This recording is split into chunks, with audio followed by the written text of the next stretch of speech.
Good evening. एक बार फिर से आप सबका स्वागत है।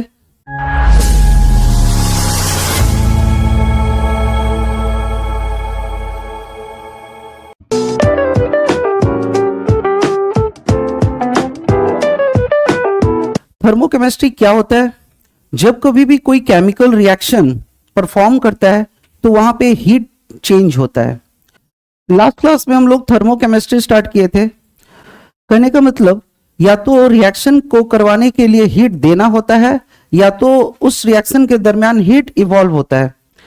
तो किसी भी केमिकल रिएक्शन के दरमियान जो हीट का कैलकुलेशन होगा, दिस इज कॉल्ड थर्मोकेमिस्ट्री।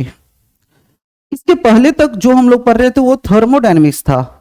किसी बॉडी, किसी सिस्टम यानी किसी भी फिजिकल बॉडी के साथ जो हीट का चेंज होता है वो थर्मोडायनेमिक्स कहलाता है, और किसी भी केमिकल रिएक्शन के दरमियान जो हीट का चेंज होता है थर्मोकेमिस्ट्री कहलाता है। लास्ट क्लास में पढ़े enthalpy of reaction. Enthalpy of reaction क्या होता है? जब कभी भी कोई केमिकल रिएक्शन होता है तो उस दरमियान जो टोटल हीट का कैलकुलेशन होगा, ये था enthalpy of reaction. Delta H equal to H P minus H R. Last class में देखे कि रिएक्शन थर्मोकेमिस्ट्री के आधार पे दो तरह का होता है, एक्सोथर्मिक, एंडोथर्मिक। एक्सोथर्मिक जब कोई केमिकल रिएक्शन के दरमियान हीट क्या करता है, इवॉल्व करता है। फिर हम लोग ग्राफिकल प्रेजेंटेशन देखे एक्सोथर्मिक रिएक्शन का, कि किसी भी एक्सोथर्मिक रिएक्शन में जो ओवरऑल इंथैल्पी का चेंज होता है उसे तकरीबन 2.5 से 3.25 गुना इंथैल्पी एक्टिवेशन एनर्जी के रूप में क्या होता है, बर्बाद जाता है। फिर देखें endothermic reaction.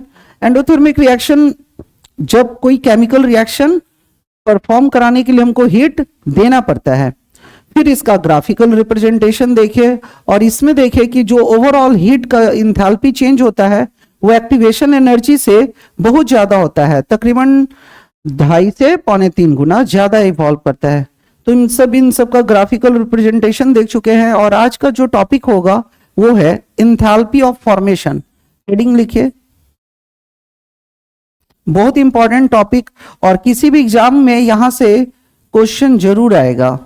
Enthalpy of formation. Enthalpy of formation क्या कहलाता है? अब जैसे एक रिएक्शन को देखिए, जैसे सपोज कीजिए ए कोई रिएक्टेंट है, बी से रिएक्शन करता है और सी बनता है। ठीक है, ए कोई रिएक्टेंट है, बी से रिएक्शन कर सी बनाता है। तो जब भी कोई केमिकल रिएक्शन होता है तो वहां पे हीट चेंज होता है। माना कि इस रिएक्शन की जो टोटल इंथैल्पी है, मतलब इस रिएक्शन को करवाने में जो हीट का चेंज हो रहा है, सपोज कीजिए वो x कैलोरी है, किलो कैलोरी है। माना ए और बी आपस में रिएक्शन कर कोई सी प्रोडक्ट बनाता है, और इस दरमियान इस रिएक्शन की टोटल इंथैल्पी चेंज कितना है, x किलो कैलोरी का। ठीक है, एक और रिएक्शन है, सपोज कीजिए ये 2a 3b से, मतलब 2 मोल a का 3 मोल b से रिएक्शन करता है, और सपोज कीजिए 2 मोल c बनाता है, और इस दरमियान टोटल इंथैल्पी मान लीजिए y किलो कैलोरी हो रहा है। ठीक है ना। दोनों रिएक्शन में अंतर क्या है? इसमें जो प्रोडक्ट बन रहा है 1 मोल बन रहा है, 1 मोल प्रोडक्ट फॉर्म कर रहा है, और इसमें प्रोडक्ट कितना फॉर्म कर रहा है, 2 मोल। अगर हम कोई केमिकल रिएक्शन करवाते हैं और 1 मोल कोई प्रोडक्ट बनता है, तो यही इस रिएक्शन का इंथैल्पी भी होता है, और यही इस रिएक्शन का जो डेल्टा एच होगा वही इसका इंथैल्पी ऑफ फॉर्मेशन भी होगा। Enthalpy of formation. Enthalpy of formation क्या कहता है? इंथैल्पी ऑफ फॉर्मेशन क्या कहता है? XYZ कितना भी रिएक्टेंट के मॉलिक्यूल्स आपस में रिएक्शन कर ले, उससे मतलब नहीं है, लेकिन अगर प्रोडक्ट मेरा 1 मोल बनता है, 1 मोल प्रोडक्ट फॉर्म करवाने में जितना भी हीट का चेंज होगा वो क्या कहलाएगा, इंथैल्पी ऑफ फॉर्मेशन। तो अगर किसी रिएक्शन में 1 मोल प्रोडक्ट फॉर्म हो रहा है तो जो उसका डेल्टा एच होगा, डेल्टा एच मतलब enthalpy of reaction, last class में पढ़ा है, डेल्टा एच मतलब इंथैल्पी ऑफ रिएक्शन। इंथैल्पी मतलब इस रिएक्शन में कुल हीट कितना चेंज हुआ, ये इंथैल्पी ऑफ रिएक्शन है। अगर कोई रिएक्शन में एक ही मोल प्रोडक्ट बनता है तो जो उसका इंथैल्पी ऑफ रिएक्शन होगा वही उसका इंथैल्पी ऑफ फॉर्मेशन भी होगा। तो इसका इंथैल्पी ऑफ फॉर्मेशन भी कितना हो गया, x किलो कैलोरी। लेकिन अगर प्रोडक्ट एक मोल नहीं बनता है, एक से ज्यादा बनता है, कहने का मतलब ये रिएक्शन कर रहा है ना, 2 मोल प्रोडक्ट बनने में टोटल हीट कितना चेंज हुआ, y किलो कैलोरी। तो हम निकालेंगे इसका इंथैल्पी ऑफ फॉर्मेशन क्या होगा। इंथैल्पी ऑफ फॉर्मेशन पर मोल पे निकलता है, इसका इंथैल्पी ऑफ फॉर्मेशन क्या हो जाएगा, देखो क्योंकि 2 मोल बनने में y किलो कैलोरी लगा तो 1 मोल बनने में कितना लगेगा, इंथैल्पी ऑफ फॉर्मेशन इसका कितना हो जाएगा y/2 किलो कैलोरी। जितना इसका डेल्टा एच था ना, डेल्टा एच बाई कितना कर दिए 2, क्योंकि 2 मोल। डेल्टा एच क्या बताता है, टोटल किसी भी रिएक्शन के दरमियान टोटल हीट कितने का चेंज हुआ। तो इस रिएक्शन में total heat y kilo calorie का हुआ। तो y किलो कैलोरी जो बन रहा है 2 मोल प्रोडक्ट के साथ आ रहा है, तो 1 मोल प्रोडक्ट के साथ कितना होगा, डेल्टा एच बाई 2। तो जितना भी मोल बनता हो तो डेल्टा एच अगर सपोज कीजिए इसका y किलो कैलोरी था, 2 मोल बना तो 2 से डिवाइड कर देंगे तो इंथैल्पी ऑफ फॉर्मेशन होगा। अगर 3 मोल बनता तो 3 से, 4 मोल बनता तो 4 से। इंथैल्पी ऑफ फॉर्मेशन क्या कहलाता है, पर 1 मोल प्रोडक्ट बनने में जितना हीट का जो चेंज होता है क्या कहलाता है, इंथैल्पी ऑफ फॉर्मेशन। लिखिए amount of heat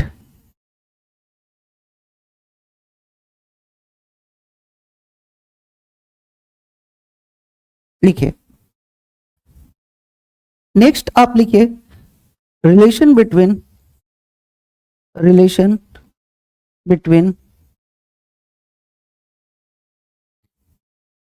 enthalpy of reaction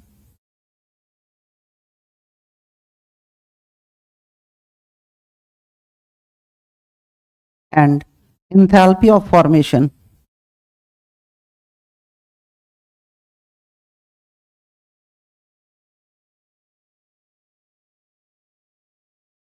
enthalpy of reaction और इंथैल्पी ऑफ फॉर्मेशन में क्या रिलेशन है, क्योंकि डेल्टा एच किसी रिएक्शन में जो टोटल इंथैल्पी का चेंज होता है,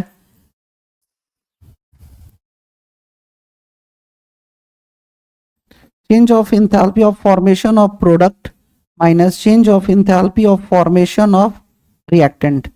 यहाँ पे जो डेल्टा एच एफ है, यहाँ पे जो डेल्टा एच एफ है इसको इंथैल्पी ऑफ फॉर्मेशन बोलते हैं, enthalpy of formation.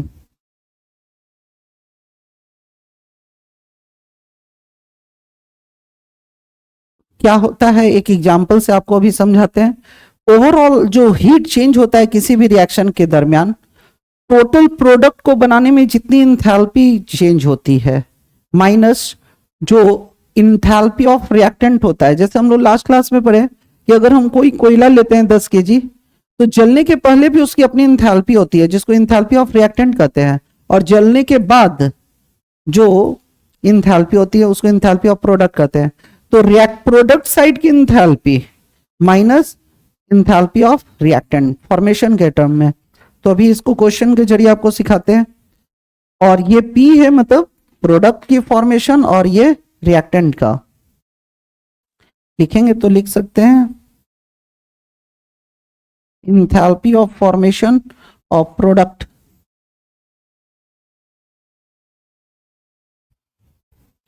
Minus enthalpy of reactant, enthalpy of formation of reactant. एक और छोटा सा कॉन्सेप्ट पढ़ लेते हैं, उसके बाद है ना आज का प्रॉब्लम शुरू करेंगे। क्योंकि हम जब भी इंथैल्पी ऑफ फॉर्मेशन की ज्यादातर बात करते हैं तो इंथैल्पी ऑफ कंबशन साथ में आएगा। उम्मीद है सबका हो गया होगा। नेक्स्ट हेडिंग लिखे enthalpy of enthalpy of combustion,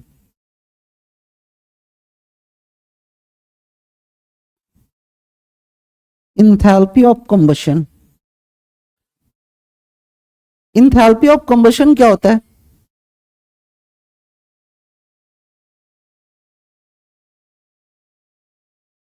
ध्यान से,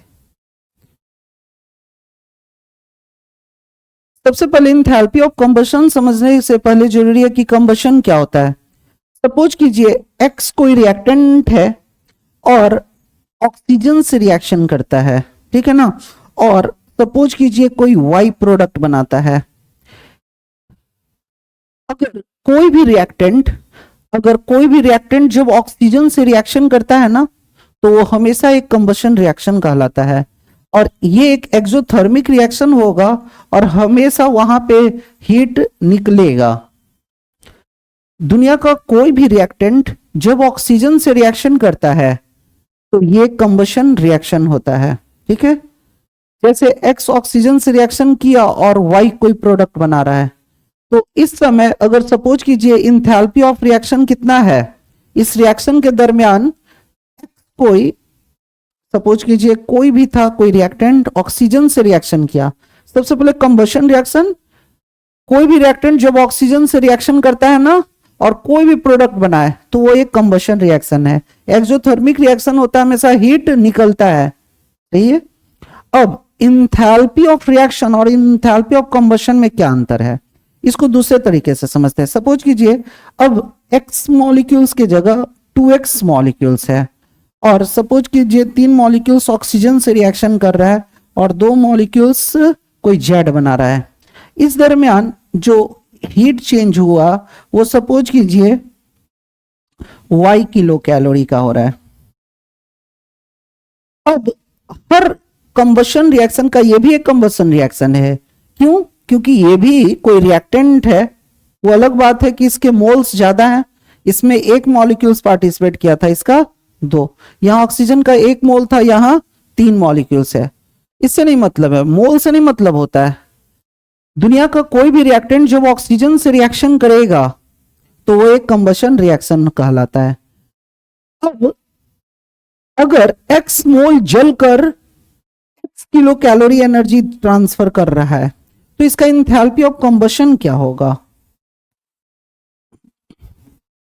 इंथैल्पी ऑफ कंबशन देखो, इंथैल्पी ऑफ कंबशन कैसे निकालते हैं? ओवरऑल इस रिएक्शन में हीट कितने का ट्रांसफर हुआ? x किलो कैलोरी का। अगर कोई रिएक्शन कंबशन रिएक्शन है और रिएक्टेंट 1 मोल है, जैसे देखो यहां 1 मोल है, तो हम ऐसे बोलेंगे कि 1 मोल x जलकर कितना एनर्जी दे रहा है? -x, ठीक है ना। तो 1 मोल, अगर रिएक्टेंट 1 मोल है तो जो उसका इंथैल्पी ऑफ रिएक्शन होगा वही उसका इंथैल्पी ऑफ कंबशन भी होगा। तो इसका इंथैल्पी ऑफ कंबशन भी कितना होगा? x कैलोरी, ठीक है। अब यहां पे कैसे निकालेंगे? यहां पे रिएक्टेंट मेरा 2 मोल है, इंथैल्पी ऑफ कंबशन। अब यहां पे इंथैल्पी ऑफ कंबशन कैसे निकालेंगे? देखो यहां ऑक्सीजन से हमको इसके मोल से लेना देना नहीं है, केवल रिएक्टेंट का मोल देखते हैं। तो ऐसे पढ़ेंगे 2 मोल x जलकर कितना एनर्जी दे रहा है? y kilo calorie. तो 1 मोल जलकर कितना देगा? इंथैल्पी ऑफ कंबशन पर 1 मोल रिएक्टेंट पे कैलकुलेट होता है कि 1 मोल कोई रिएक्टेंट कंबशन कर कर ऑक्सीजन से रिएक्शन कर कर कितना हीट ट्रांसफर किया। तो डेल्टा एच क्या बताता है? ओवरऑल हीट कितना इस रिएक्शन में ट्रांसफर हुआ। तो इस रिएक्शन में ओवरऑल हीट कितना ट्रांसफर हुआ? -y, मतलब 2 मोल जलकर कितना दिया? -y। तो 1 मोल जलकर कैसे देगा? Delta H by 2 -y/2 kilo calorie. सबको समझ में आया? तो इंथैल्पी ऑफ कंबशन क्या होता है? पर 1 मोल रिएक्टेंट जब ऑक्सीजन से रिएक्शन कर कर जितना अमाउंट में हीट ट्रांसफर करता है ना, वो उसकी इंथैल्पी ऑफ कंबशन कहलाती है। लिखिए, amount of heat changes when 1 mole of reactant reacts to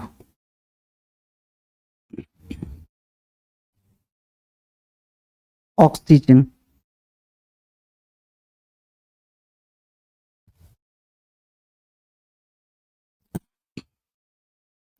is commonly known as enthalpy of combustion.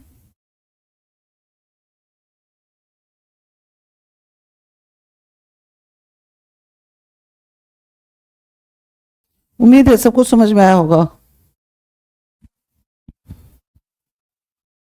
एक क्वेश्चन लिखिए,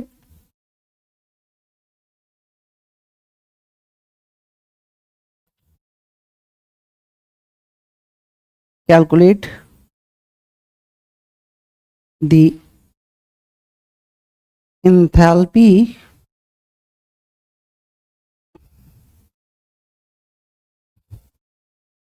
change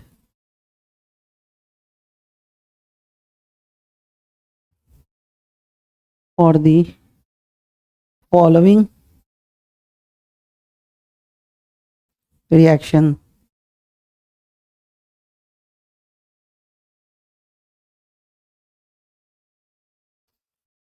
बस एक क्वेश्चन को अच्छे से समझना है।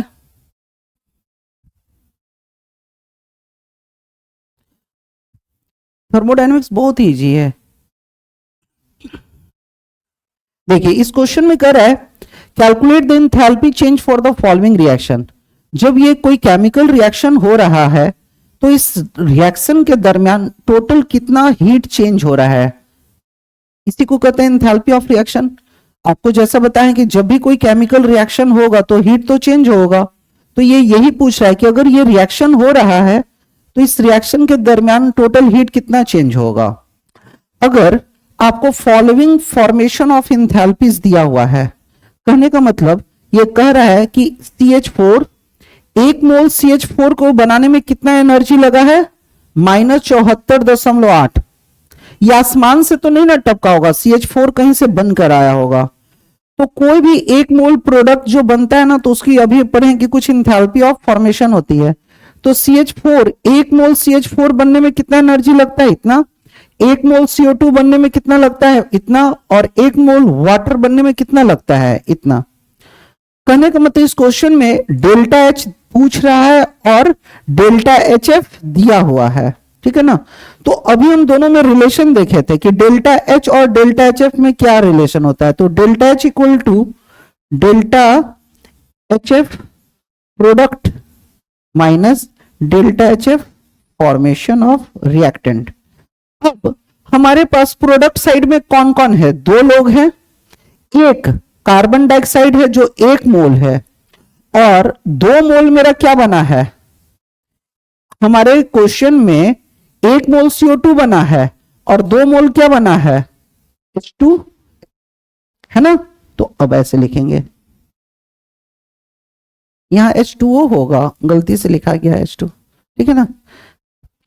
हमारे क्वेश्चन में 1 मोल CO2 बन रहा है और 2 मोल क्या बन रहा है, H2O। तो ऐसे लिखेंगे 1 into CH4, ठीक है, प्लस प्रोडक्ट में मेरा क्या क्या बन रहा है, 1 मोल CH4 बना है और 2 मोल क्या बना है, H2O बना है, ठीक है, माइनस रिएक्टेंट साइड में क्या है, 1 मोल मेरा CH4 था तो 1 मोल, और यहां CO2 लिखेंगे, और रिएक्टेंट साइड में मेरा 1 मोल CH4 था और 2 मोल क्या था, O2। ठीक है, ध्यान से देखो, यही है। फिर से देखो, इस रिएक्शन का ओवरऑल हीट हमको निकालना है और दिया हुआ है क्या है कि इंथैल्पी ऑफ फॉर्मेशन सभी का। तो enthalpy of reaction equal to होता है enthalpy of formation of product minus enthalpy of formation of reactant. Product side में मेरे 2 कंपोनेंट बना है, एक CO2 और एक 2H2O, मतलब 1 मोल CO2 और 2 मोल वाटर। और प्रोडक्ट रिएक्टेंट साइड में क्या था, 1 मोल CH4 और 2 मोल ऑक्सीजन। अच्छा, जब हम ये रिएक्शन करवाए होंगे तो कहीं से तो इसको बना कर लाए होंगे ना 1 मोल, और 2 मोल कहीं से ऑक्सीजन लिए होंगे, और जब ये आपस में रिएक्शन क्या होगा तो 1 मोल CO2 बना है और 2 मोल H2O बना है, ठीक है ना। तो अब यहां पे रखते जाएंगे कि 1 मोल CO2 बनने में, यहां पे देखो कितना दिया हुआ है, 1 मोल CO2 बनने में कितना एनर्जी खपत हुआ, -393.5 प्लस 2 मोल हमारा H2O बन रहा है, और 1 मोल H2O बनने में कितना एनर्जी लगा है, इतना। इंथैल्पी ऑफ फॉर्मेशन मतलब 1 मोल प्रोडक्ट बनने में, तो 1 मोल H2O देखो ना लिखा हुआ ना, किलो जूल पर मोल। 1 मोल बनाने में कितना एनर्जी लगा, 286.2, तो 2 मोल बनाने में कितना लगेगा, -286.2, ठीक है। प्रोडक्ट साइड का हो गया माइनस, अब रिएक्टेंट साइड में आएंगे, 1 इंटू CH4, 1 मोल CH4 बनने में कितना लगा है, -74.8। अब ऑक्सीजन था मेरा। अच्छा, आप कभी भी कोई कंबसन किए हैं, किसी को मतलब यहां पे कोई चीज को जलाना है तो ऑक्सीजन कहीं से बना के लाता है, खरीद के लाएगा क्या, कहीं से बनाने की जरूरत नहीं है, प्रकृति में बहुत ही अवेलेबल है। अभी हमको कोई को जलाना हो तो कोई जाएगा ऑक्सीजन सिलेंडर मंगवाने क्या, वातावरण में ऑलरेडी क्या है, बहुत सारे ऑक्सीजन अवेलेबल है। तो हमेशा याद रखना है कि कंबशन रिएक्शन में enthalpy of formation of oxygen कितना लेते हैं, 0।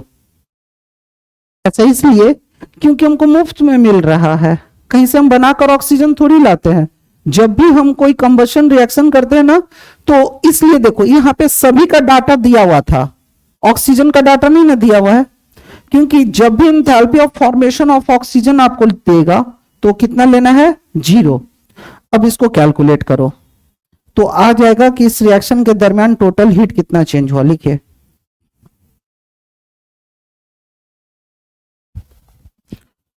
उम्मीद है सबका हो गया होगा। ये कितना आता है, -891.1। आंसर सबका किसमें था, किलो जूल में, तो ये भी किसमें होगा, किलो जूल में। अब अगला क्वेश्चन करते हैं।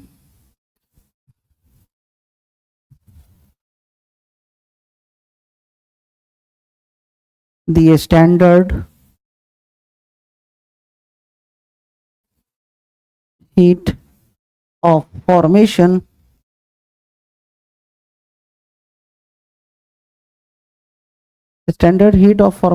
at 298 Kelvin for CCl4 H2O CO2 and HCl are 25.5 minus 57.8 minus 94.1 and minus 22.1 kilocalorie per mole respectively. Calculate delta H naught 298 for the reaction.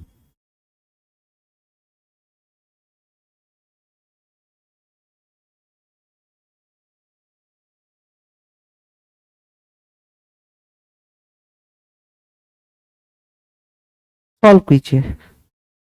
आपको इस क्वेश्चन में बस एक चीज बता दे, इधर देखिए, कभी भी कोई वर्ड स्टैंडर्ड आ जाए, स्टैंडर्ड का मतलब होता है कि जो रिएक्शन हो रहा है वो रूम टेम्परेचर पे हो रहा है। स्टैंडर्ड का मतलब रिएक्शन रूम टेम्परेचर पे हो रहा है, मतलब 25 डिग्री सेल्सियस पे हो रहा है और 1 atm प्रेशर पे हो रहा है, इसको स्टैंडर्ड कंडीशन कहते हैं, ठीक है ना। इसलिए 25 डिग्री को केल्विन में बदला तो 298 लिखा है। स्टैंडर्ड को डिफाइन करने के लिए ऐसे इसको नॉट पढ़ते हैं, डेल्टा एच नॉट, ये नॉट कहीं ऊपर लग गया ना तो इसका मतलब होता है ना ये रिएक्शन 298 केल्विन टेम्परेचर पे हो रहा है। ओवरऑल फिर से कह रहा है कि अगर ये कोई केमिकल रिएक्शन हो रहा है स्टैंडर्ड कंडीशन पे तो इसका डेल्टा एच कैलकुलेट करो। आपको फंसाने के लिए थोड़ा सा इसमें नॉट का इस्तेमाल कर दिया है और नीचे 298 का कर दिया है, ठीक है ना। तो इसे घबराना नहीं है। आपको इंथैल्पी ऑफ रिएक्शन निकालना है कि कितना हुआ, और इंथैल्पी ऑफ फॉर्मेशन फिर से सबका दिया हुआ है, तो फिर से आप वही फॉर्मूला इस्तेमाल कीजिए, delta H equal to delta H F product minus delta H F reactant. Solve कर बताइए आंसर।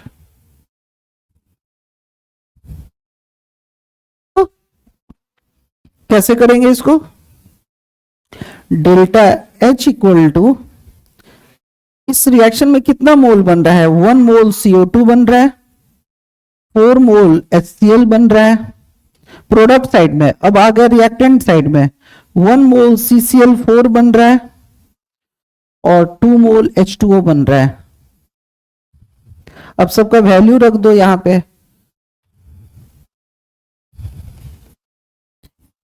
एक मोल CO2 का कितना बन रहा था? CO2 कितने नंबर पे है? 3 नंबर पे। 3 नंबर पे कितना है? -94.1 4 इंटू HCl। 1 मोल HCl बनने में कितना लग रहा है? -22.1 माइनस 1 मोल CCl4 बनने में कितना लग रहा है? -25.5 प्लस, अब कौन बन रहा है? 2 मोल वाटर। वाटर बनने में कितना लगता है? -57.8। इन सबको कैलकुलेट किए होंगे तो कितना आएगा? -41.4। इसका यूनिट क्या होगा? Kilo calorie. उम्मीद है सबका अच्छा हुआ होगा। चलिए अगला क्वेश्चन।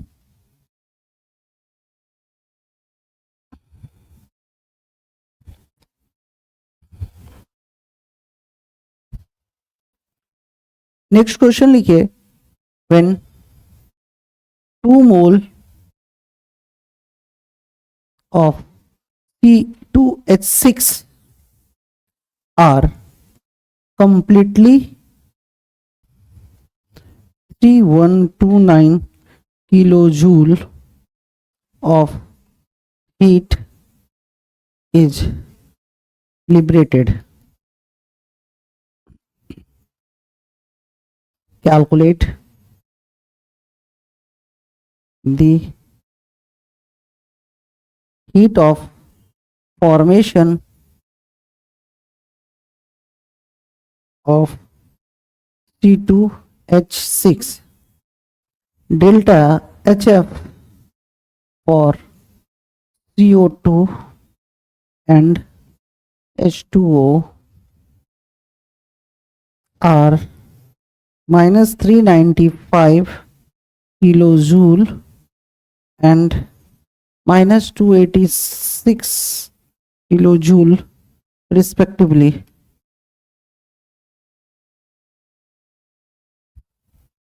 क्वेश्चन करिए। अब ये क्वेश्चन देखते हैं। When 2 मोल ऑफ C2H6, जब 2 मोल C2H6 कंप्लीटली बर्न करता है, आपको पता है बर्न करना मतलब कंबशन करना, तो कंबशन कैसे करेगा? करा 2 मोल है, ये 2 मोल C2H6 है जो बर्न कर रहा है। बर्न कर रहा है मतलब 2 मोल C2H6 को पहले हम ऑक्सीजन से रिएक्शन करवाएंगे। और याद रखिए, जब कभी भी कोई रिएक्टेंट ऑक्सीजन से रिएक्शन करेगा ना, और वो कंपाउंड कैसा हो? रिएक्टेंट हाइड्रोकार्बन, कार्बन और हाइड्रोजन का बना हो, तो हमेशा जो हमारा प्रोडक्ट बनता है CO2 और H2O बनता है। जब कभी भी कोई कंबशन रिएक्शन होता है ना, और कंबशन किसका हो? किसी हाइड्रोकार्बन का, तो प्रोडक्ट क्या बनता है? CO2 और H2O। मोल कॉन्सेप्ट में आपको बताया है कि कभी भी कोई केमिकल रिएक्शन आ गया ना, तो सबसे पहला काम इसको बैलेंस करना, कि हमको सही स्टोइकियोमेट्री मिल जाए। तो ये 2 मोल था, ठीक है ना। अब इधर कार्बन कितना हो गया? 4, इधर कार्बन कितना है? 1। आप खुद से सब बैलेंस कीजिए, पहले पहले इसको खुद से बैलेंस करो। इधर कार्बन कितना है 4, इधर कितना है 1, तो हम पहले यहां 4 से मल्टीप्लाई करेंगे, है ना। उसी तरह ऑक्सीजन, अब इधर हाइड्रोजन कितना है 6 दूनी का 12, इधर कितना है 2, तो हमको 6 से मल्टीप्लाई करना होगा, है ना। बताएं ये सब। अब ऑक्सीजन कितना है, इधर ऑक्सीजन रिएक्शन के पहले ऑक्सीजन कितना है 2, और रिएक्शन के बाद कितना हो गया इधर 6 और इधर 4 दूनी का 8, तो कितना हो गया 14, 6 और 8 14, इधर कितना है 2, तो यहां पे मल्टीप्लाई कितना करना होगा 7, ठीक है ना। अब कह रहा है कि व्हेन 2 मोल ऑफ, जब 2 मोल C2H6 कंप्लीटली बर्न्ड होता है तो टोटल हीट कितना हमको मिलता है, इतना। 2 मोल जलकर कितना हीट दे रहा है, तो जितना हीट ट्रांसफर होता है उसको डेल्टा एच कहते हैं। कह रहा है कि जब 2 मोल, तो इसी रिएक्शन के द्वारा ये रिएक्शन हुआ होगा, और 2 मोल C2H6 बर्न होकर कितना हमको इंथैल्पी दे रहा है, तो कोई कान में आकर बताएगा नहीं कि ये जो इंथैल्पी होगा वो निगेटिव में होगा, क्योंकि अभी हम लोग पढ़े कि जब भी कोई ऑक्सीजन से रिएक्शन होता है, कंबशन रिएक्शन होता है, तो इंथैल्पी कैसा होता है, निगेटिव में होता है, एक्सोथर्मिक रिएक्शन होता है। तो ये यहां पे आपको कितना लेना है -3129 किलो जूल। ये हुआ अभी तक, ये पहले लाइन का ये मतलब हुआ। तो कभी कभी अभी तक जो 2 क्वेश्चन किए थे ना उसमें केमिकल रिएक्शन दे रहा था तो इजी हो गया था। इस बार केमिकल रिएक्शन हमको दिया नहीं था, तो कभी कभी केमिकल रिएक्शन खुद से लिखना होगा। जब भी बर्न बोले ना, तो जिस कंपाउंड को बर्न करे ना ऑक्सीजन से रिएक्शन करवाओ, और अगर वो प्रोडक्ट हाइड्रोकार्बन है तो प्रोडक्ट क्या बनेगा कार्बन डाइऑक्साइड और वाटर, फिर बैलेंस करो, और जो भी इंथैल्पी होगा वो निगेटिव में लिखना, क्योंकि कंबशन रिएक्शन हमेशा एक्सोथर्मिक रिएक्शन होता है। अब आगे पढ़ते हैं। Calculate the heat of formation of C2H6। Enthalpy of formation हमको पूछ रहा है ना। और अभी जो ये रिएक्शन हुआ है ये कंबशन रिएक्शन है, 2 मोल जलकर हमको कितना दिया है ओवरऑल। तो कोई अगर इसी क्वेश्चन में इंथैल्पी ऑफ कंबशन पूछता तो कितना हो जाता -3129/2।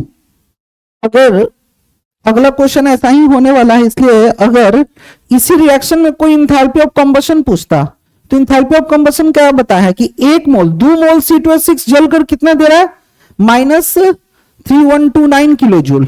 तो 1 मोल जलकर कितना देता, तो डिवाइडेड बाय 2 कर देते। फिलहाल अभी आगे इस क्वेश्चन में कर रहा है कि इंथैल्पी ऑफ हमको फॉर्मेशन चाहिए कि 1 मोल C2H6 बनने में कितना चाहिए।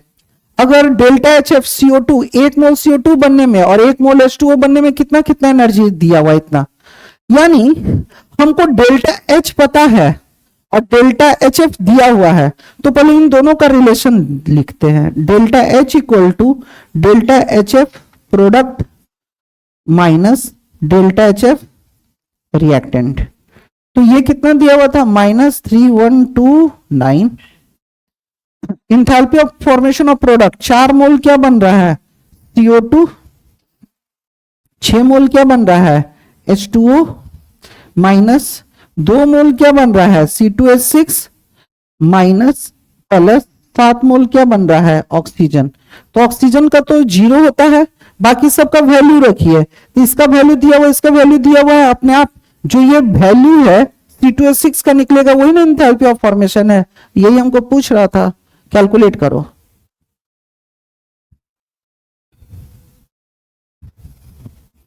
अब इन सब डाटा को डालिए इसमें, -3129 equal to 4 into 1 mole CO2 बनने में कितना लगता है -395 प्लस 6, 1 मोल वाटर बनने में -286, बस इतना ही था ना -286, सही है। -2C2H6 और ऑक्सीजन का हम कितना लेते हैं हमेशा 0। तो ये कैलकुलेट कीजिए, जो C2H6 आएगा यही इंथैल्पी ऑफ फॉर्मेशन है। उम्मीद है सबको समझ में आया होगा।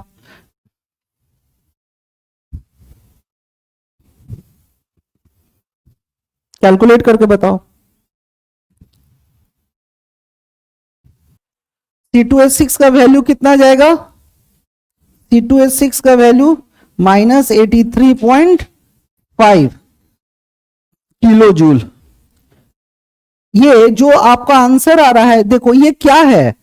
Enthalpy of formation delta HF of C2H6 आ गया हमारा। अब अगला क्वेश्चन लिखिए।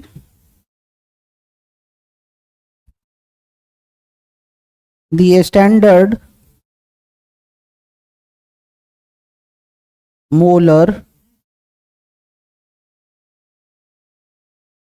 heat of formation of C2H6 CO2 and H2O are -21.1, -94.1 and -68.3 kilo calorie respectively.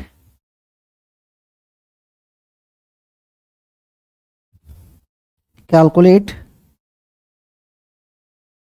the standard molar heat of combustion of C2H6। करिए। इस क्वेश्चन में कह रहा है the standard molar heat of formation, the standard molar heat of formation, standard मतलब ये reaction कहां किया गया है? रूम टेम्परेचर पे, 1 atm प्रेशर पे। Enthalpy of formation of C2H6 CO2 और H2O का इतना इतना है, तो स्टैंडर्ड इंथैल्पी ऑफ कंबशन कितना होगा? फिर से चूंकि आपको दिया हुआ है इंथैल्पी ऑफ कंबशन निकालना है तो C2H6 का, तो देखो क्या करें, enthalpy of combustion of C2H6 तो फिर से ऑक्सीजन से रिएक्शन कराना है और CO2 और H2O बनेगा। अभी हम लोग किए थे, यहां पे कितना था 2, यहां पे बैलेंस करके 7 और यहां पे 6, ठीक है ना? आप कैलकुलेट कीजिए। यहां पे मिस्टेक हो गया, इसको पहले सुधार लीजिए। अभी जस्ट हम लोग बैलेंस किए थे इसके पहले 4 CO2 और 6 H2O, सही है? अभी बैलेंस किए थे। हाँ, आप सबसे पहले देखिए the standard molar heat of formation of, इस क्वेश्चन में कह क्या रहा है और करना क्या है? सबसे पहले यहां पे पूछ रहा है standard molar heat of combustion. Molar मतलब 1 मोल C2H6 जलकर कितना एनर्जी दिया। तो कभी भी सबसे पहले अगर कोई रिएक्शन होता है ना तो इसका एक डेल्टा H होता है, तो सबसे पहले हम डेल्टा H कैलकुलेट करते हैं। ऐसा क्यों करेंगे? क्योंकि हमको इंथैल्पी ऑफ फॉर्मेशन दिया हुआ है। इंथैल्पी ऑफ फॉर्मेशन का रिलेशन किससे है? डेल्टा H से। तो सबसे पहले हम इसका डेल्टा H निकालेंगे, तो delta H equal to delta HF product minus delta HF reactant. हम ये फॉर्मूला क्यों लगाए? क्योंकि फॉर्मेशन दिया हुआ है। इंथैल्पी ऑफ कंबशन कब निकलेगा? जब इंथैल्पी ऑफ रिएक्शन निकलेगा। चलो इसको करते हैं, 4 गुना CO2 6 H2, इसका वैल्यू रखो और सबसे पहले निकालो डेल्टा H, 2 गुना C2H6 और 7 ऑक्सीजन, सबका वैल्यू रखो। 4 इंटू CO2, 1 मोल CO2 जलकर कितना दे रहा है? -94.1। 1 मोल वाटर कितना दे रहा है? -68.3। 1 मोल C2H6 कितना दे रहा है? -21.1। और ऑक्सीजन का कितना लेते हैं? 0। तो यहां से सबसे पहले डेल्टा H को ही बताओ, डेल्टा H इस रिएक्शन का कितना हुआ? ये कैलकुलेट कर बताइए कितना आ रहा है। ये कैलकुलेट कर कितना आएगा? कोई बताओ जल्दी, आज इतना टाइम क्यों? इसका डेल्टा एच कितना हुआ? -372 उसका ओवरऑल आंसर है। पहले डेल्टा एच कितना होगा? 744, बिल्कुल सही। ये हमारा आंसर किस में आएगा? किलो कैलोरी में। यानी इस रिएक्शन के दरमियान टोटल हीट कितना निकला? 744 किलो कैलोरी। इधर देखो, कहने का मतलब जब 2 मोल C2H6 जला, जब 2 मोल C2H6 जला तो कितना हीट निकला? -744 किलो कैलोरी। तो ये इंथैल्पी ऑफ रिएक्शन था। हमको पूछ रहा है क्या? Enthalpy of combustion, enthalpy of combustion of C2H6, मतलब 2 मोल जलकर 744, तो 1 मोल जलकर कितना निकालेंगे? 744/2। तो अब इसका इंथैल्पी ऑफ कंबशन कितना हो जाएगा? इंथैल्पी ऑफ कंबशन बताओ।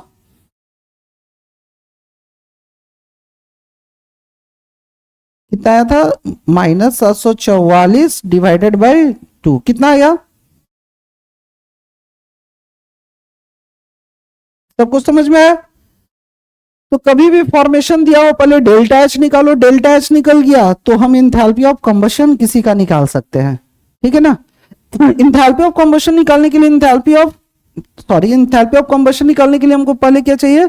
Enthalpy of reaction. उम्मीद है सबको यहां तक समझ में आया होगा। नेक्स्ट क्वेश्चन लिखिए।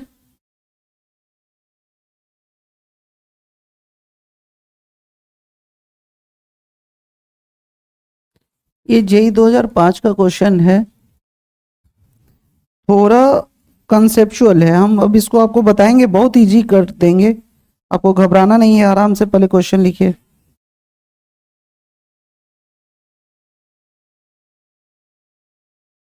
आरती आंसर बता पाओगी क्या? बताओ।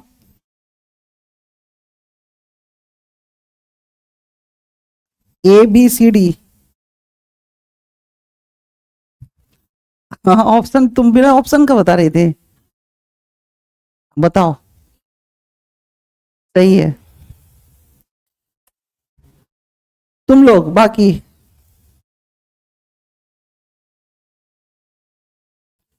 पहले कोशिश कीजिए, फिर हम समझाते हैं। आइए इस क्वेश्चन को देखते हैं। जैसे इस क्वेश्चन में कह रहा है कि अगर ये रिएक्शन हो रहा है, आयरन ऑक्सीजन से रिएक्शन कर कर फेरिक ऑक्साइड बना रहा है, और इस रिएक्शन में टोटल हीट कितने का चेंज हो रहा है? -193.4 किलो जूल का। और उसी तरह मैग्नीशियम जब ऑक्सीजन से रिएक्शन करता है तो मैग्नीशियम ऑक्साइड बनता है, और कितना टोटल एनर्जी चेंज हो रहा है? -140। तो कह रहा है कि अगर ये कंबशन कर कर इतना इंथैल्पी चेंज करता है, मैग्नीशियम कंबशन कर कर इतना इंथैल्पी चेंज करता है, तो बताइए इस रिएक्शन के दरमियान टोटल हीट कितना चेंज होगा? ठीक है ना? ऐसे क्वेश्चन को कैसे बनाते हैं, इसको केमिस्ट्री भूल जाइए और इसको मैथमेटिक्स के नजर से देखिए। आज के बाद जीवन में कभी भी कोई क्वेश्चन आप बना रहे हैं और कुछ इस तरह का फीलिंग आ रहा हो, क्या कि पहले ऐसे था, अब ऐसे है, तो अब क्या होगा, या इसी को ऐसे बोलते हैं। मान लीजिए राम और श्याम एक काम को 10 दिन में कर रहा है, श्याम और मोहन उसी काम को अगर 3 दिन में कर रहा है, तो मान लीजिए फलना चिलना मिलकर इस काम को कितने दिनों में करेगा? काम एक ही है, सब में एंथैल्पी ऑफ कंबशन हो रहा है, लेकिन हो क्या रहा है? सिचुएशन बदल रहा है। पहले कोई था, अब कोई है, अब क्या होगा? ऐसा ही है कि अगर ये रिएक्शन करके इतना एंथैल्पी चेंज करता है, इस रिएक्शन के दरमियान इतना एंथैल्पी चेंज होता है, तो इस रिएक्शन के दरमियान कितना एंथैल्पी चेंज होगा? ये ना पूछ रहा है what is the delta H for this reaction. तो इस रिएक्शन का डेल्टा एच इतना था, इस रिएक्शन का डेल्टा एच इतना था, तो इसको इक्वेशन में बदल दिए, 2 इक्वेशन हो गया। तो इसका इतना, तो इसका कितना, ये तीसरा इक्वेशन हो गया। अच्छा ना, इक्वेशन में बदल दिया। अब सुनो, इसको बोलते हैं इक्वेशन और इनइक्वालिटीज। अब हम ना सॉल्व करेंगे। कैसे सॉल्व करते हैं? तो सबसे पहले देखो, सबसे पहले कंपोनेंट को पकड़ो। हमको इसका डेल्टा एच निकालना है, तो हमको मैग्नीशियम कितना चाहिए? 3 मोल। अब हम ऊपर जाएंगे, मैग्नीशियम कहां है? तो ऊपर के इक्वेशन में मिलेगा। मैग्नीशियम कहां है? इक्वेशन 2 में। इक्वेशन 2 में मैग्नीशियम कितना मोल है? 1। हमको मैग्नीशियम कितना चाहिए? 3 मोल। यानी इक्वेशन 2 को हमको 3 से गुना करना होगा, 3 से मल्टीप्लाई करना होगा। अब फिर दूसरे कंपोनेंट में आएंगे। Fe2O3 कहां पे है? इक्वेशन 1 में। Fe2O3 इसमें कहां है? इक्वेशन 1 में, प्रोडक्ट साइड में, और हमको चाहिए रिएक्टेंट साइड में। यानी हमको इस इक्वेशन को पलटना होगा।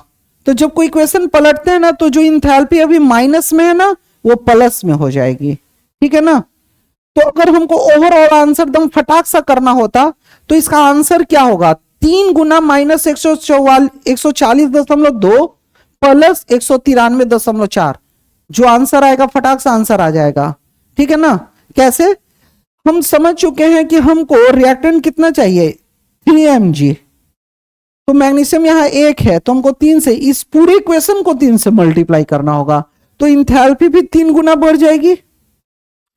Fe2O3 कहां है? इक्वेशन 1 में, प्रोडक्ट साइड में। हमको चाहिए रिएक्टेंट साइड में। तो इक्वेशन को पलटते हैं ना, तो जो इंथैल्पी माइनस में वो प्लस में, और जो प्लस में है तो माइनस में। तो ओवरऑल इसका आंसर कितना होगा? 3 गुना माइनस 140.2 प्लस 193.4। आंसर आ जाएगा फटाक सा। ठीक है ना? अब जिन बच्चों को जल्दी जल्दी नहीं समझ में आता है, उनके लिए देखो ऐसे क्वेश्चन को कैसे करते हैं। सबसे पहले जैसे इस इक्वेशन में इंथैल्पी इतना चेंज होता है, इस इक्वेशन में इंथैल्पी इतना चेंज होता है, तो इसमें कितना होगा? इधर सब कोई ऐसे क्वेश्चन को कैसे बनाते हैं? सबसे पहले पहला कंपोनेंट पकड़ो। पहला कंपोनेंट कौन है? मैग्नीशियम। अब ऊपर जाओ कि मैग्नीशियम कहां है? इक्वेशन 2 में है ना? इक्वेशन 2 में है ना? हमको मैग्नीशियम कितना चाहिए? 3, और इसमें मैग्नीशियम कितना है? 1। तो पूरे में 3 से मल्टीप्लाई करेंगे। 3 mg प्लस 3/2O2 3 MgO। ठीक है? तो इंथैल्पी फिर 3 गुना हो जाएगा। 3 गुना माइनस, सॉरी माइनस तो पहले लिख ही दिए, 140.2। ठीक है? सबको समझ में आया? अब Fe2O3 कहां है?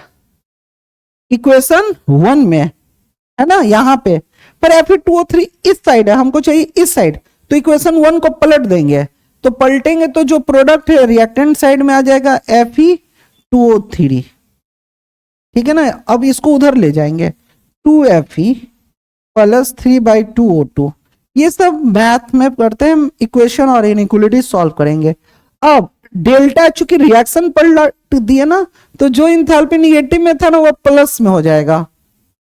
उसी तरफ जो प्लस में होता है वो माइनस में हो जाएगा। प्लस 193.4। ये किलो जूल में है, ये भी किलो जूल में है। अब हमको इन दोनों इक्वेशन को क्या करना है? जोड़ देना है। ठीक है ना? तो इतना समय बर्बाद हो रहा है, ऐसे नहीं करते हैं। अभी जैसे फटाक सा तरीका बताया ना, वैसे करते हैं किसी एग्जाम में। फिलहाल अभी सीखने के लिए तो जरूरी है आपको। तो ऐसे क्वेश्चन अगले क्लास में और हम लोग कंटिन्यू रखेंगे। देखो 3/2O2 इधर रिएक्टेंट साइड में, इधर प्रोडक्ट साइड में, तो कट गया है ना?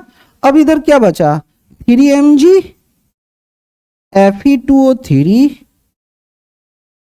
इधर क्या बचा? 2Fe plus 3 MgO। देखो यही हमको चाहिए था ना, यही मेरा इक्वेशन था ना। ये दोनों इक्वेशन कैसे है? इन दोनों इक्वेशन को अब जोड़ देंगे। Delta H -3 into 140.2 plus 193.4। देखिए इसको सॉल्व कीजिए, बताइए कितना आया।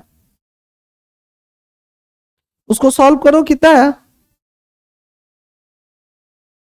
-227.2 किलो जूल आ गया। सबको समझ में आया? तो इतना भजन नहीं गाते रहना है, बहुत टाइम वेस्ट होगा। तो ऐसे क्वेश्चन अचानक भी नहीं आप सीख पाएंगे। अगले क्लास में इसको कंटिन्यू करेंगे। उम्मीद है आज का क्लास सबको पसंद आया होगा। बहुत बहुत धन्यवाद।